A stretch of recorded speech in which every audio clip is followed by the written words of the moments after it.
ஆடு, மாடு, கோழி, மீன் இவையெல்லாம் இறந்தால் அதோட பிணத்தை எவ்வளவு காசு கொடுத்தும் வாங்க ஆட்கள் இருக்கிறார்கள். ஆனால் நீங்கள் இறந்தால் சும்மா கொடுத்தால் கூட எவரும் உங்கள் பிணத்தை வாங்க மாட்டார்கள். நீங்கள் ஆசையாக கட்டிய சொந்த வீட்டிலேயே அதிகபட்சம் 24 மணி நேரம்தான் உங்களுடைய பிணம் கிடக்கும். நீங்கள் வாங்கிய பாத்ரூம் கிளீனர் கூட வீட்டுக்குள் இருக்கும்.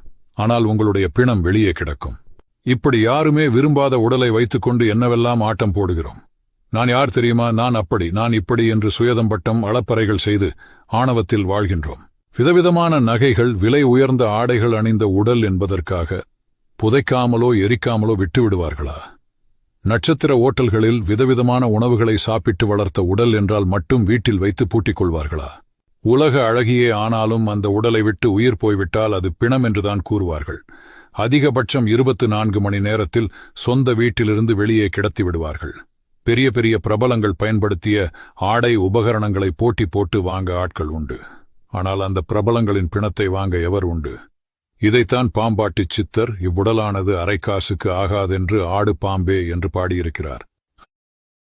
Download ShareChat.